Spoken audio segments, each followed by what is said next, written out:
di grup. Ya, baik, terima kasih. Kita lanjutkan ya. Tadi kita sudah bicara cukup banyak terkait dengan grounded theory, walaupun ya belum menyeluruh ya, belum semuanya karena pembahasannya memang cukup panjang. Bukunya sendiri ini tentang grounded theory ini sangat ini sekali, sangat detail gitu ya. Saya sedikit review dari awal biar nanti lebih paham ya. Pertama adalah terkait dengan grounded theory. Kita sudah tahu tentang pengertian dari grounded theory. Grounded theory adalah metode penelitian dengan data kualitatif yang melihat fenomena yang ada di masyarakat, kemudian membangun teori dari fenomena tersebut, gitu ya. Tokohnya adalah Barney Glaser dan juga Anselm Strauss 1967 yang menyatakan bahwa grounded theory adalah metode ilmiah karena prosedur kerjanya itu dirancang secara cermat sehingga memenuhi kriteria metode ilmiah. Paradigma dalam grounded theory itu adalah post-positivisme menggunakan mazhab interaksionisme simbolik yang merupakan kajian dalam ilmu sosiologi dan juga berasal dari psikologi sosial, sehingga masih dalam konteks bagaimana interaksi yang ada di masyarakat kemudian memunculkan teori-teori yang berkembang, terutama teori-teori sosial. Nah, nanti kalau perspektif Islam kita sebut misalnya Ibnu Khaldun ya, dalam buku Muqaddimahnya beliau menyebutkan teori tentang Hadori dan Badui, termasuk juga makna dari yang disebut dengan asobiyah ya. Mungkin sebagian menganggap asobiyah itu negatif, padahal beberapa sisi dari asobiyah itu adalah sangat positif untuk membangun sebuah community, sebuah komunitas ya. Post positivisme, interaksionisme simbolik, sosiologi dan psikologi sosial ya. Salah satu dari kekhasan dari grounded theory itu adalah terkait dengan prosesnya, kemudian sampel teorinya, constant comparative data analysis, core kategori dan teori generalization ya. Ini proses approach-nya, theoretical sampling, constant comparative data analysis, core kategori, kemudian teori generation, dan juga memo ya. Nah, prinsipnya tadi perumusan masalah penelitian, deteksi fenomena, penurunan teori, pengembangan teori, penilaian teori sampai pada rekonstruksi teori ya. Jadi masalahnya apa, kemudian melihat fenomena yang ada di masyarakat, kemudian teorinya itu coba diturunkan, kemudian dikembangkan, kemudian dinilai sampai kepada konstruksi dari sebuah teori ya. Ini perumusan masalahnya terkait dengan fakta kehidupan sosial ya, dan regulasi-regulasi yang sudah terpola, kemudian juga adanya di sana teori yang juga sudah ada sebelumnya, kemudian nanti pertanyaannya itu dia longgar sehingga dia akan lebih fleksibel dalam penelitiannya ya. Tentu saja nanti tahap awalnya adalah memiliki substansi yang jelas untuk diformulasikan dalam sebuah penelitian. Deteksi fenomena, nanti tentang fenomena stabil secara relatif, ini biasanya sesuatu yang ada di masyarakat ya, dari mulai objek, keadaan, proses, dan juga peristiwa serta ciri-ciri lain yang sulit digolongkan ya. Kita belum tahu ini seperti apa nih sebenarnya nih gitu ya. Nah, itu adalah deteksi dari fenomena. Sehingga fenomena dalam penjelasan prediksi gitu ya. Prediksi sebuah fenomena yang ada di masyarakat. Oke, izin saya inikan dulu Pak Lukman ya. Oke, kita lanjut.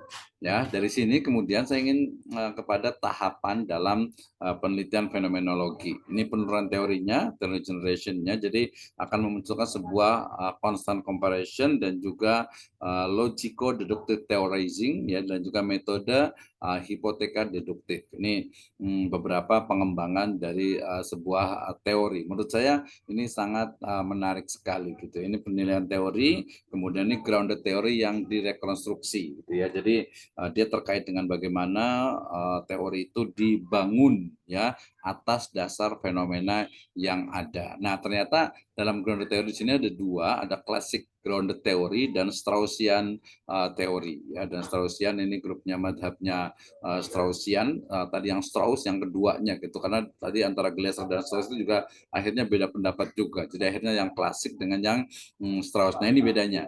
Jadi kalau umpamanya yang klasik dia fokus, jadi dia tidak disebutkan secara spesifik. Sementara kalau yang Straussian dia langsung kepada fokus penelitian. Oke, saya mau bahas tentang ini. Tapi kalau yang klasik dia biasanya yang mana aja. Yang penting saya mau ini tentang ini tapi tidak spesifik gitu ya. Kemudian pendekatan yang dilakukan kalau umpamanya klasik grounded theory itu menghasilkan, memunculkan dan membangkitkan. Jadi to generate ya. Sementara kalau yang Straussian dia lebih ke to develop dan atau developing ya. Jadi dia membangun sebuah teori. Tapi kalau yang klasik itu betul-betul memunculkan, merumuskan sebuah teori. Tapi kalau umpamanya yang Straussian dia lebih fleksibel, dia bisa mengembangkan teori yang ada. Misalnya disertasi saya itu adalah terkait dengan penyerapan hukum Islam pada masyarakat adat gitu ya. Jadi teorinya sudah banyak tuh ya,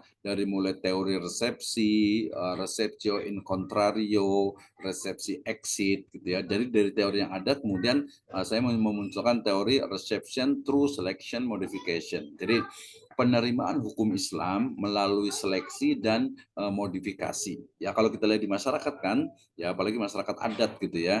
Jadi ya yang diterima itu hukum Islam yang mereka yang ya dalam tanda petik itu mereka bisa lakukan, mereka suka gitu. Dan nanti juga ada modifikasinya, ada modifikasi yang kelihatan gitu ya.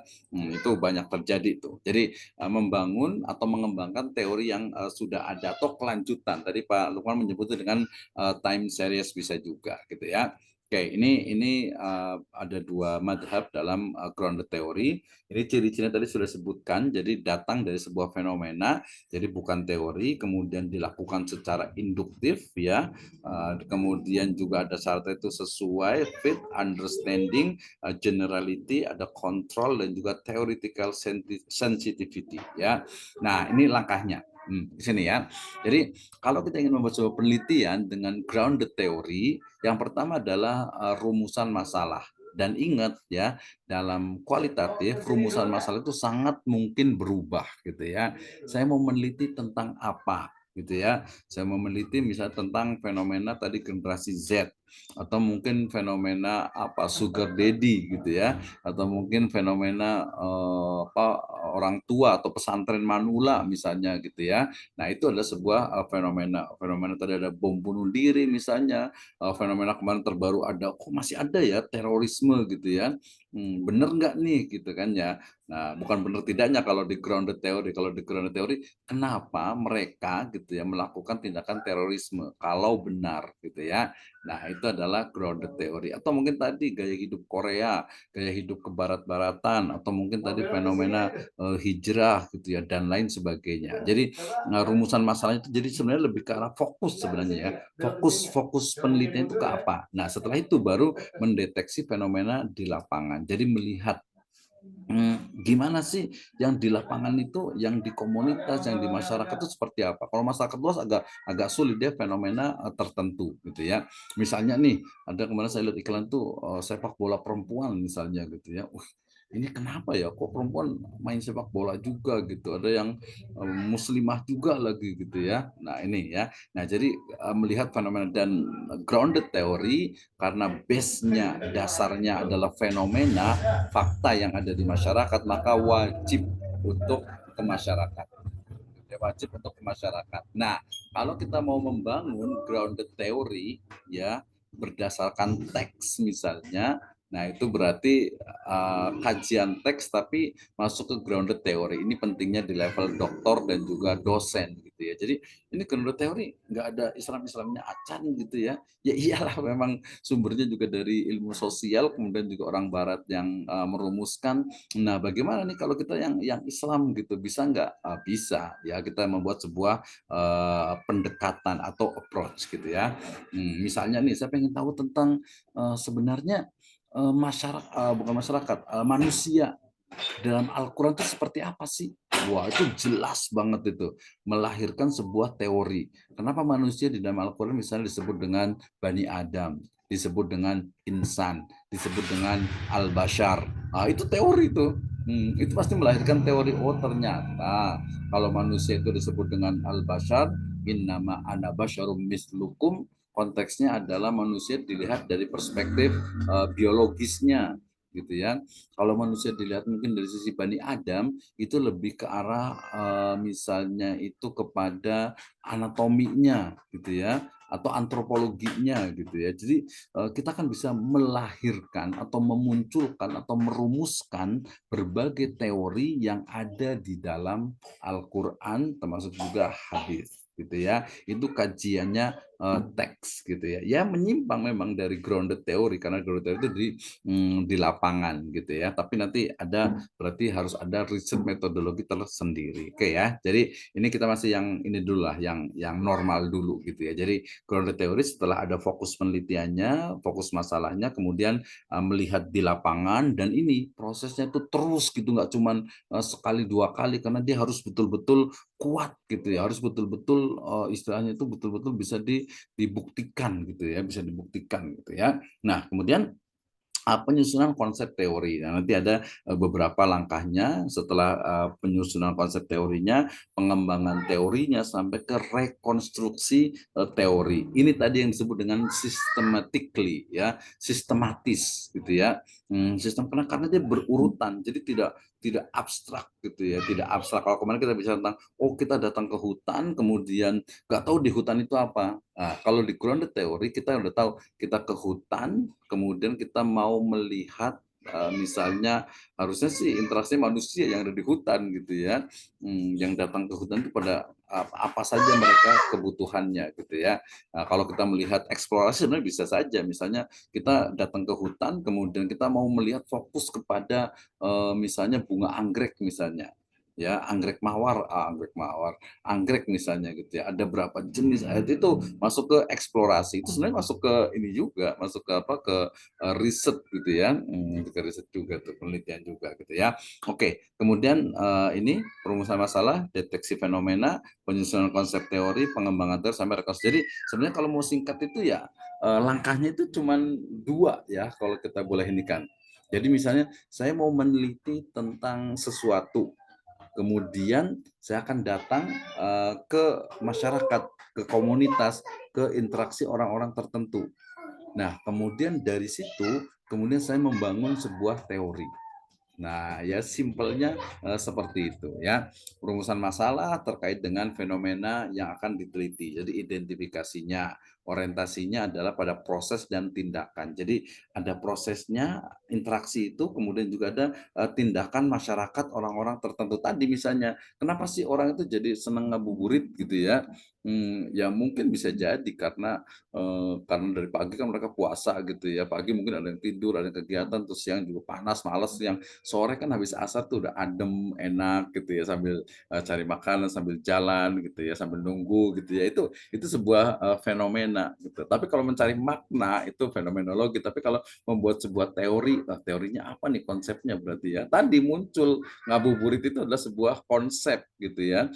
Sebuah konsep yang karena melihat fenomena itu. Jadi bukan ngabuburit, oh orangnya akhirnya ikut-ikutan, bukan. Tapi dari fenomena yang ada di masyarakat, kemudian apa, muncullah istilah, konsep, teori tertentu. Makanya kita sekarang mengenal ada healing misalnya. Ya, healing itu apa sih gitu ya?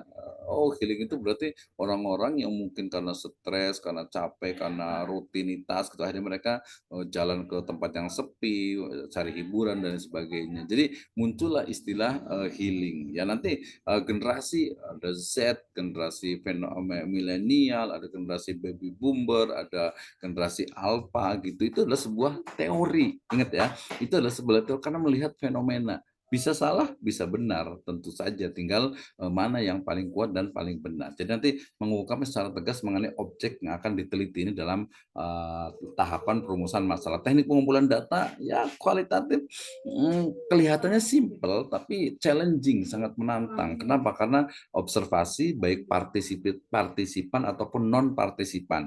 Kalau partisipan tadi etnografi, kalau non partisipan grounded teori, kemudian fenomenologi. Ya, jadi observasi tanpa melibatkan diri. Ya, kita ngelihat dari jauh gitu. Misalnya perang Ukraina dengan Rusia misalnya. Nah, kan kita observasi nih ke sana gitu ya. Kalau deket-deket ya ketembak lah gitu ya. Tapi kalau kita ingin merasakan bagaimana misalnya kita pengen tahu nih prajurit Muslim yang bergabung di apa tentaranya Rusia, mereka seperti apa sih rasanya? Kalau pengen merasakan ya ikut mereka berarti gitu ya. Gimana caranya? Namanya juga peneliti harus berani gitu ya. Deep interview, wawancara mendalam ini juga bukan wawancara yang biasa gitu ya. Kalau orang nggak kenal ditanya pasti ya bisa jadi menyembunyikan sesuatu, bahkan ada yang berbohong gitu ya, maka harus ada yang betul-betul deep ya, nanti hasilnya thick description ya, deskripsi yang memang tebal yang mendalam. Termasuk juga pengumpulan dokumen, tidak semudah itu kalau di lapangan itu ya, pasti ada saja gitu ya. Oke ya, ini teknik pengumpulan datanya wawancara dengan pedoman umum, ini biasanya, struktural gitu ya, struktural interview gitu ya.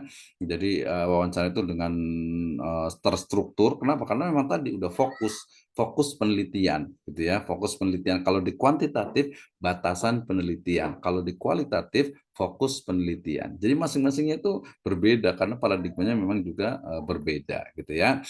Observasi pengamatan ini seperti ini ya, jadi, dia sangat betul-betul harus mendalam, harus, terus-menerus sampai, data itu jenuh, sampai betul, "Oh ini ternyata dirasakan," gitu ya. Maka minimal, setahun gitu ya baru, tahu gitu, "Oh ternyata seperti ini," ya. Ini penggunaan dokumennya, kemudian tadi ada sampling teoritisnya ya, jadi ada sampling teoritis, ada coding, ini langsung langsung ke ininya nih, langsung ke detail dalam tool-nya. Jadi cara menganalisis itu ada namanya coding. Wah, coding itu kayaknya keren gitu ya. Coding itu ya sebenarnya mengumpulkan dari berbagai fenomena itu ke dalam sebuah, kategori. Kategori itu kita urutkan berdasarkan ya teori-teori yang sudah ada ya, jadi categorizing-nya ini ya. Nah, nanti saya kasih, contohnya. Ini 3 langkah proses untuk coding, kemudian coding terbuka ya, ada open coding, kemudian ini di grounded theory itu ada ini sebenarnya itu hanya 3 saja ya. 3 langkah untuk proses codingnya. Pertama adalah open coding, yang kedua adalah axial coding, kemudian yang ketiga adalah selective coding ya. Ini coding terbuka, ada coding aksial, coding selektif, sampai kepada nanti pengumpulan datanya. Nah, ini tadi di MZ di buku ini juga menyebutkan nih sangat cukup banyak nih terkait dengan Strauss dengan Corbin ya. Ini di grounded theory ya menyebutkan nih tentang bagaimana open coding, axial coding dan juga selective coding gitu ya. Ini proses analisisnya ya cukup panjang terkait dengan ini nanti akan saya bagikan ya, nanti akan saya share juga ini grounded teorinya, ini detail-detail dari pembahasannya. Ya, setelah itu nanti kita bicara tentang etnografi, fenomenologi, case study, naratif dan lain sebagainya. Oke, itu terkait dengan